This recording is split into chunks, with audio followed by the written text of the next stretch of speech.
जय हिंद। आज हम इस वीडियो में बताने वाले हैं प्रेजेंट इंडेफिनिट टेंस के बारे में। इसके पहले वाले वीडियो में बताए थे हम आपको टेंस किसे कहते हैं और टेंस कितने होते हैं। टेंस एक्चुअल बताए थे 3 होते हैं, present tense, past tense, future tense. अब एक्शन 4 होते हैं, तो तीनों टेंस के 4 एक्शन मिला के कुल टेंस कितने हो गए थे? 12 टेंस, 12 टेंस हो गए थे। उन 12 टेंस में से एक टेंस क्या था? पहला टेंस प्रेजेंट इंडेफिनिट टेंस के बारे में हमको बताना। बस आपसे एक रिक्वेस्ट रहती है कि वीडियो कंप्लीट देखिएगा, तभी आप समझ सकते हो ना। अधूरा देख के वीडियो को आप समझ ही नहीं सकते हैं। चलो स्टार्ट करते हैं। प्रेजेंट इंडेफिनिट टेंस पहले पहचान देते हैं। पहचाने कैसे? कोई भी हिंदी वाक्य लिखा होगा तो हमें पहचाने कैसे? सेंटेंस प्रेजेंट इंडेफिनिट टेंस का सेंटेंस है। देखिए तो उसको आइडेंटिफाई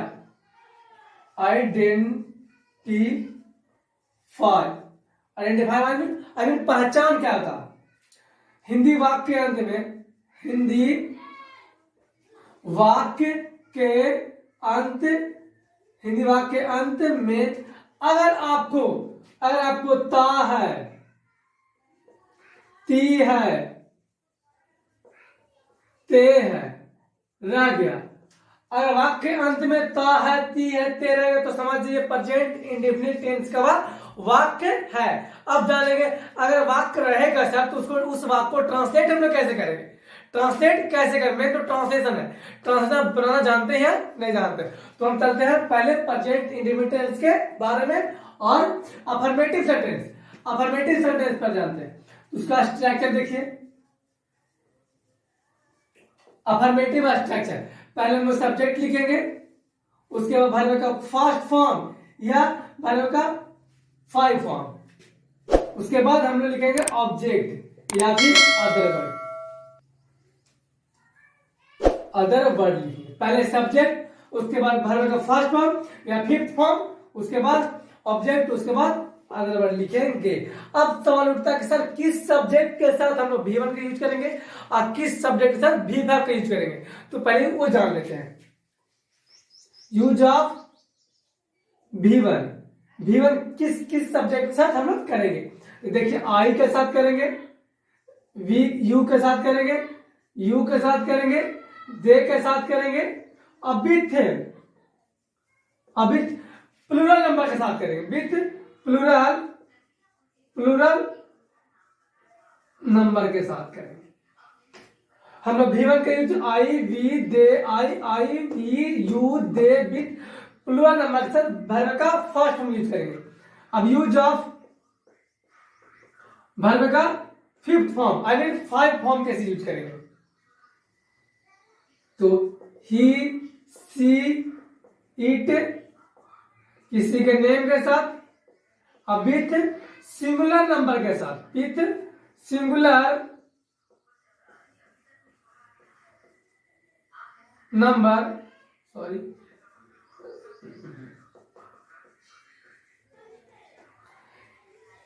ये आप याद कर लीजिएगा, ये तो आपको याद करना पड़ेगा। यूज ऑफ वर्ब का फर्स्ट फॉर्म किस सब्जेक्ट से करेंगे? यहां लिख दिए हैं।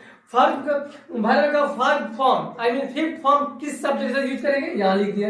ही, she, it, name, with singular number के साथ हम लोग वर्ब का 5th फॉर्म का 5वां भाग का इसका यूज करेंगे। अब एग्जांपल देखिए। फर्स्ट, राम पढ़ता है,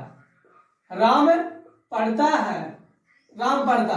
मतलब सेंटेंस में गौर कीजिए, यह वाक्य किस टेंस से है? राम पढ़ता है, तो हम आपको बताए थे यदि हिंदी वाक्य अंत में ता है, ती है, ते है लगा रहेगा तो समझिए प्रेजेंट इंडेफिनिट टेंस है। देखिए ता है ना, इस वाक्य से, इस वर्ड से हमें पता चला कि यह सेंटेंस प्रेजेंट इंडेफिनिट टेंस का है। अब सेंटेंस पे गौर कीजिए।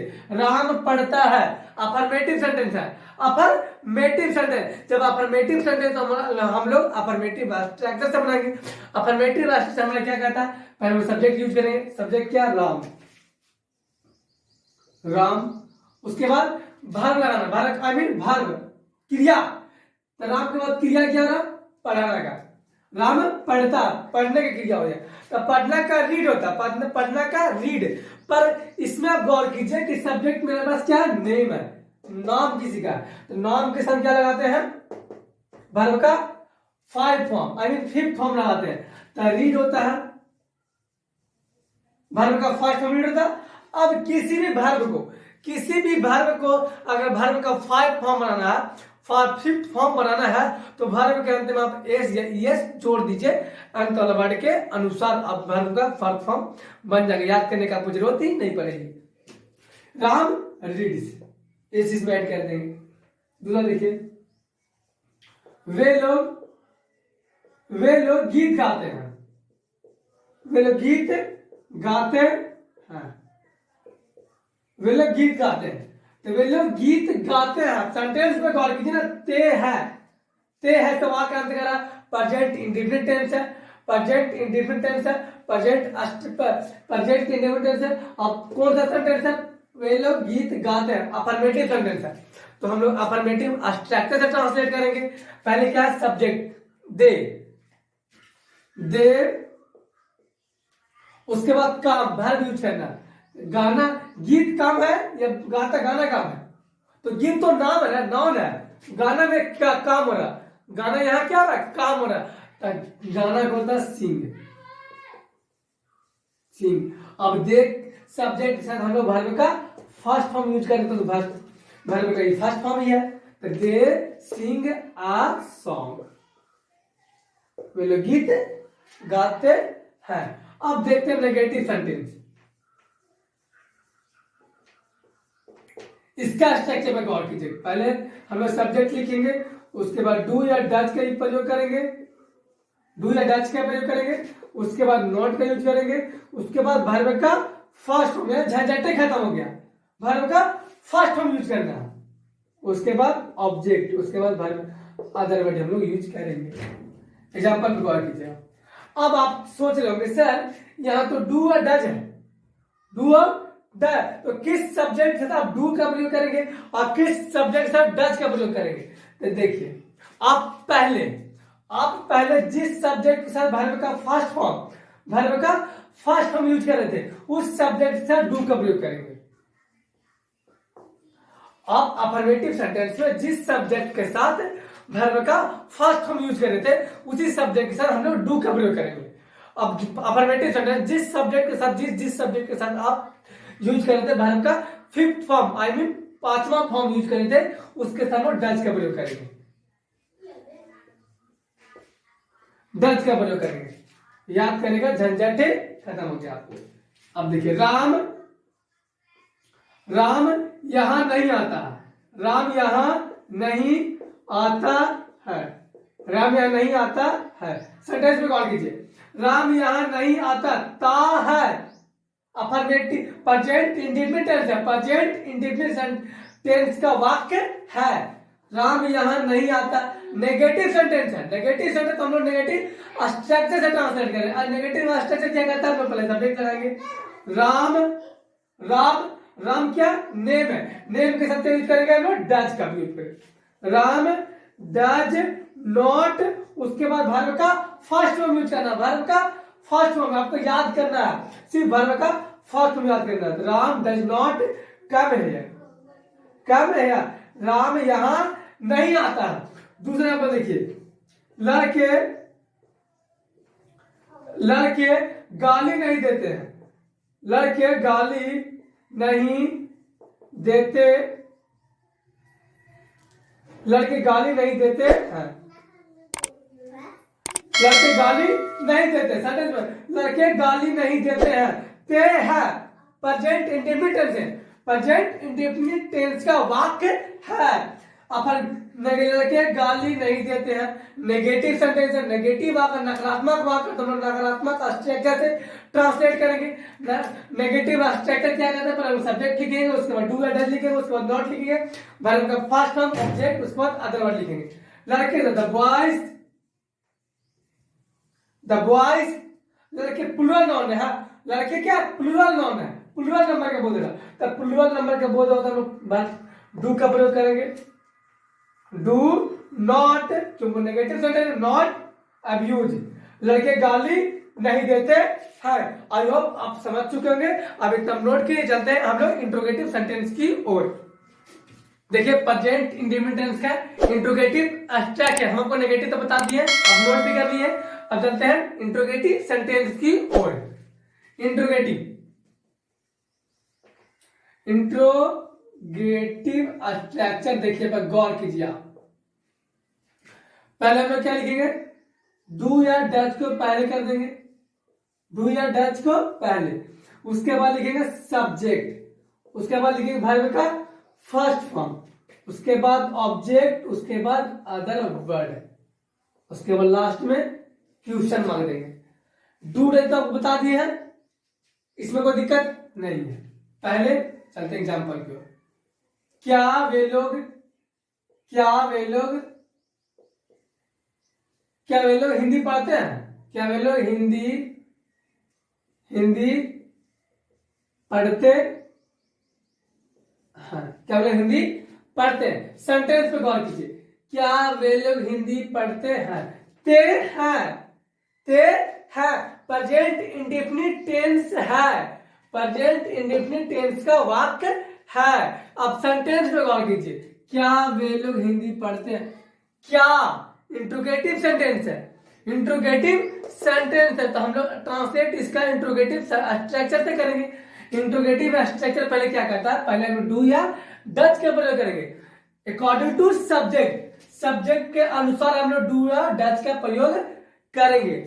सब्जेक्ट मेरे पास क्या है, वे लोग, वे लोग का क्या इंग्लिश में क्या बोलते हैं, वे लोग का क्या होता है, दे, और दे सब्जेक्ट के साथ हम लोग क्या यूज करते हैं, डू का यूज करते हैं। क्यों, हम आपको बताए थे जस्ट इसके पहले थोड़ा सा, जिस सब्जेक्ट के साथ आपने V1 का प्रयोग किया है, V1 का प्रयोग किया, जैसे में I, we, they, you, with plural number के साथ आपने V1 का प्रयोग किया था। अगर नेगेटिव सेंटेंस है, डू लगाने के बाद है, तो उसी सब्जेक्ट के साथ हम लोग डू का प्रयोग करेंगे। और जिस सब्जेक्ट के साथ आपने अफर्मेटिव सेंटेंस में वर्ब का फाइव फॉर्म, फिफ्थ फॉर्म का यूज किया, उसी सब्जेक्ट के साथ हम लोग डज का प्रयोग करेंगे। जैसे में he, she, it, name with singular number के साथ हम लोग डज का प्रयोग करेंगे।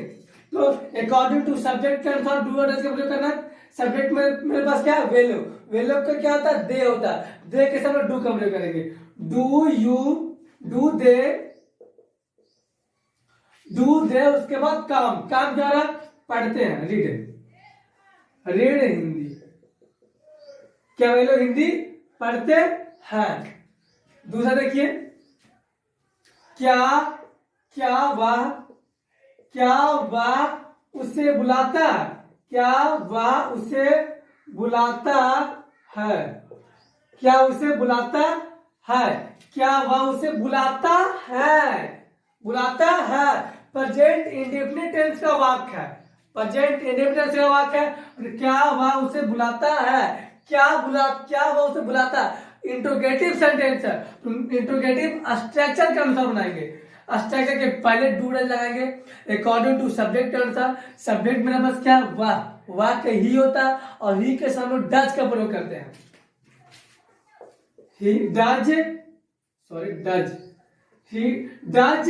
ही कॉल, काम का वर्ब का फर्स्ट फॉर्म यूज करना। कॉल ऑब्जेक्ट मेरे पास क्या, हिम। अब यहाँ पे हार भी कर सकते हैं, कोई दिक्कत नहीं होगा। अब चलते हैं, इंट्रोगेटिव बता दिए, अब चलते हैं WH वर्ड की ओर।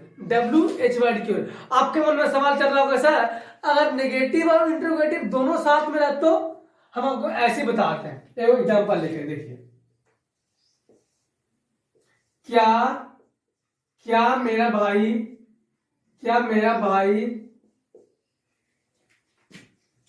वहां नहीं जाता है? क्या मेरा भाई वहां नहीं जाता? अगर आपको इंट्रोगेटिव प्लस नेगेटिव दोनों मिल गया, इंट्रोगेटिव सेंटेंस में नेगेटिव का बोल रहा, तो आप क्या कीजिएगा, सब्जेक्ट के बाद आप नोट ऐड कर दीजिएगा। सब्जेक्ट के बाद आप नोट को ऐड कर दिया तो सेंटेंस कंप्लीट बन जाएगी। पहले चलते हैं, क्या मेरा भाई वहां नहीं जाता है? प्रेजेंट इंडेफिनिट टेंस है, क्या भी है इसमें, नहीं भी है, तो इंट्रोगेटिव भी है, नेगेटिव भी है। तो पहले इंट्रोगेटिव स्ट्रक्चर जैसे कहता पहले वैसे करेंगे। डू या डज अकॉर्डिंग टू सब्जेक्ट के अनुसार, डू और डज का प्रयोग करें अकॉर्डिंग टू सब्जेक्ट के अनुसार। सब्जेक्ट क्या, मेरा भाई, मेरा भाई सिंगुलर नंबर के बोल रहा, सिंगुलर नंबर के बोल रहा तो हम लोग लगाएंगे डज का प्रयोग करेंगे, डज का प्रयोग करेंगे। Does my brother, does my brother, उसके बाद सब्जेक्ट हो गया, नॉट का यूज कर देंगे सब्जेक्ट के बाद, नॉट क्योंकि नेगेटिव बोध हो रहा, नॉट वर्ब का first form, not go to there, क्या मेरा भाई वहां नहीं जाता। अब चलते हैं WH वर्ड की, क्वेश्चन। पहले हम क्या यूज करेंगे WH, उसके बाद क्या यूज करेंगे हम लोग डू या डज का, सब्जेक्ट का, वर्ब का फर्स्ट फॉर्म, उसके बाद ऑब्जेक्ट, उसके बाद लास्ट में अदर वर्ड, लास्ट में क्वेश्चन मांग लेंगे। एग्जांपल, राम क्या जानता है, राम क्या जानता है, राम क्या जानता है, राम क्या जानता है। इस सेंटेंस में WH वर्ड कौन सा, क्या, क्या एक WH वर्ड है, तो WH वर्ड को हम लोग पहले यूज करना है, WH वर्ड को हम लोग पहले यूज करें, क्योंकि हमारा स्ट्रक्चर क्या था, पहले आप WH वर्ड यूज कीजिए, उसके बाद डू वर्ड यूज कीजिए, उसके बाद सब्जेक्ट यूज कीजिए, उसके बाद का फर्स्ट फॉर्म, उसके बाद ऑब्जेक्ट, उसके बाद अदर वर्ड यूज कीजिए। राम क्या जानता है, राम क्या जानता है, तो हम लोग WH इस सेंटेंस में क्या क्या क्या क्या वाट होता है, उसके बाद डू और डज, तो डू और डज का यूज हमेशा ऑब्जेक्ट सब्जेक्ट के अनुसार किया जाता है, सब्जेक्ट के अनुसार, अकॉर्डिंग टू सब्जेक्ट। सब्जेक्ट क्या है, राम, राम नाम है, और नेम के साथ डज का प्रयोग करते हैं, हमको बताए हैं does, what does Ram now, Ram क्या जानता है। अगर ऐसा सेंटेंस रहा, राम उसे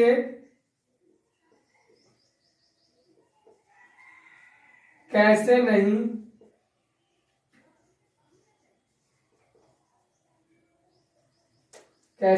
पढ़ाता, राम उसे कैसे नहीं पढ़ाता, राम उसे कैसे नहीं पढ़ाता। सेंटेंस WH वर्ड भी है, नेगेटिव है, WH वर्ड भी है, नेगेटिव भी है, तो हम लोग नेगेटिव का यूज, हम लोग नेगेटिव वर्ड का यूज हम लोग सब्जेक्ट के बाद करेंगे और वर्ब के पहले करेंगे।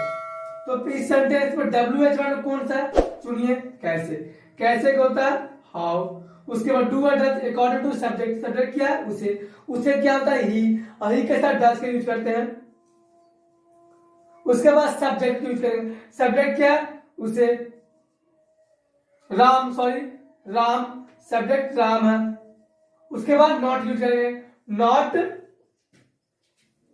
टीच, उसका ऑब्जेक्ट क्या ही, उसे, राम उसे कैसे नहीं पढ़ाता है। आई होप आप समझ चुके होंगे प्रेजेंट इंडिपेंडेंस के बारे में। आप कोई सा बुक के उठा के प्रेजेंट इंडिपेंडेंस कोई भी स्ट्रक्चर, कोई भी सेंटेंस बनाइए, नहीं बनता तो आप मुझे कमेंट सेक्शन में बताइए, हम आपको डॉट को क्लियर करेंगे, दूर करेंगे, नहीं तो आपके दोबारा वीडियो बनाएंगे। पसंद है आप सिर्फ मेहनत कीजिए। इतना के लिए जय हिंद, मिलते हैं अगला वीडियो में।